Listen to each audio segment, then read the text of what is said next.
الحمد للہ رب العالمین۔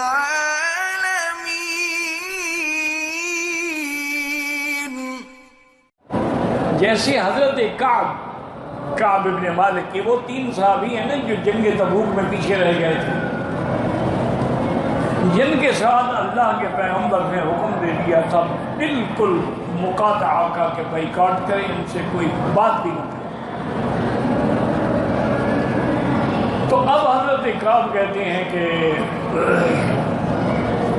میرے لیے یہ بڑا ہی مشکل دور تھا کہ کوئی آدمی بات ہی نہ کرے میرے ساتھ، حتیٰ کہ حکم دیا کہ بیوی کو بھی گھر بھیج دو۔ بہرحال وہ کہتی ہیں کہ ایک دن میں نماز پڑھ کے جلدی آ جاتا تھا، میں اپنے گھر کی چھت پہ بیٹھا ہوا تھا کہ دور سے آواز آئی، ابشر یا کعب تمہیں مبارک ہو، تیری توبہ قبول ہو۔ کہتے ہیں ایک صحابی نے دوڑ لگائی کہ میں پہنچ کے مبارک دوں، ایک صحابی نے زور سے آواز سے کہہ دیا، اس کی آواز پہلے پہنچ گئی۔ تو فرماتی ہیں کہ جب وہ میرے پاس آیا تو میں نے اپنا قمیص اتار کے خوشی میں اسے انعام دے دیا۔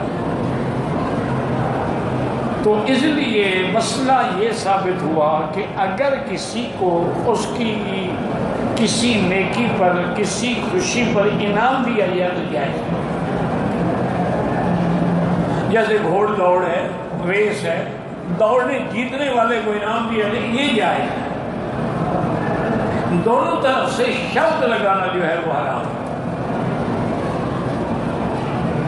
لیکن اگر جائزہ رکھا جائے، انعام رکھا، جیسے کہ اسکول میں آدمی ٹاپ کرتا ہے تو اس کو گولڈ میڈل دیتے ہیں، یہ جائز ہے۔ ایک دوسرا مسئلہ اس سے یہ ثابت ہوا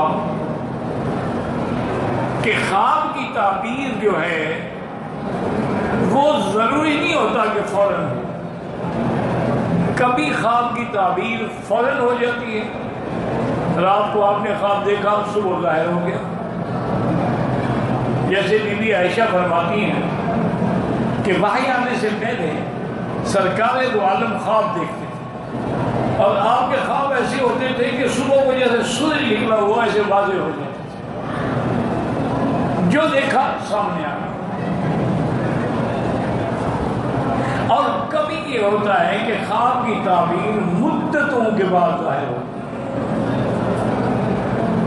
اب دیکھیں کہ جیسے حضرت ابراہیم نے خواب دیکھا کہ اللہ نے حکم دیا کہ بیٹے کو ذبح کرو، چند دنوں میں تعبیر ظاہر ہو گئی۔ لیکن یوسف علیہ السلام نے جو خواب دیکھا اس کی تعبیر جو ہے تقریباً 40 سال کے بعد ہے۔ اب یوسف علیہ السلام نے عرض کیا کہ ھذا تعبیر رؤیا من قبل، ابا جان یہ وہ میرا خواب ہے جو میں نے دیکھا تھا، آج اللہ نے میرے خواب کو سچا کر دیا۔ تو یہ ضروری نہیں ہوتا کہ تعبیر فوراً آئے۔